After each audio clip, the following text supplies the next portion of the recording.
বন্ধুরা, আজ আমরা একটি গুরুত্বপূর্ণ প্রশ্ন নিয়ে কথা বলবো। এআই বা কৃত্রিম বুদ্ধিমত্তা কি লাওহে মাহফুজের সমতুল্য, নাকি এটি কেবল আল্লাহর অসীম জ্ঞানের সামনে একটি ক্ষুদ্র সীমিত ছায়া মাত্র?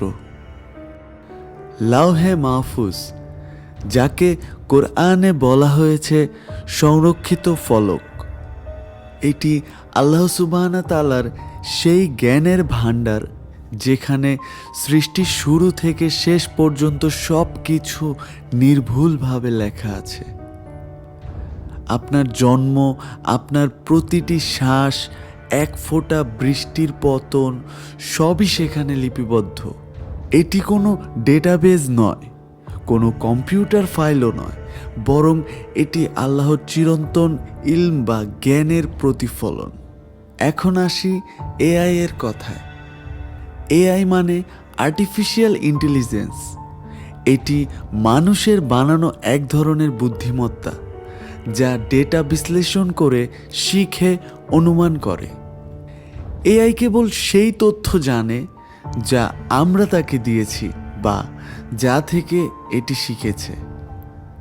এটি সীমাবদ্ধ, এর ভুল হয়, এর মেমোরি সীমিত এবং এটি সময়ের সাথে পুরনো হয়ে যায়। তাহলে এআই কি লাওহে মাহফুজের সমতুল্য? একদমই নয়। কারণ লাওহে মাহফুজ হলো এমন এক জ্ঞানের উৎস যা সময় ও স্থানের বাইরে, যেখানে ভুলের কোনো অস্তিত্ব নেই।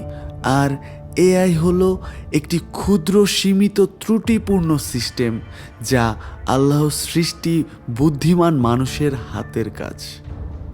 অনেক সময় আমরা দেখি মানুষ এআইকে সব জানতা মনে করে, কিন্তু মনে রাখতে হবে এআই যা জানে তা কেবল মানুষের দেয়া সীমিত তথ্য থেকে। এটি ভবিষ্যৎ জানে না, কেবল অনুমান করতে পারে। কিন্তু আল্লাহর ইলমের মধ্যে অতীত, বর্তমান, ভবিষ্যৎ সব একসাথে স্পষ্ট। তাহলে প্রিয় শ্রোতা, এআই কোনোভাবেই লাওহে মাহফুজের সমতুল্য নয়। এটি সর্বশক্তিমান আল্লাহর অসীম জ্ঞানের সামনে একটি ক্ষুদ্র ছায়ার মতোও নয়। আমরা প্রযুক্তি ব্যবহার করব উপকারের জন্য, কিন্তু ভুলে গেলে চলবে না সর্বশেষ জ্ঞান, সর্বশেষ সত্য শুধু আল্লাহর কাছেই। তিনি যা নির্ধারণ করেছেন তাই হবে, যতই আমরা গণনা করি বা অনুমান করি না কেন। আল্লাহ আমাদেরকে হেদায়েত দান করুক। প্রযুক্তি যেন আমাদের ঈমানকে শক্ত করে, দুর্বল না করে।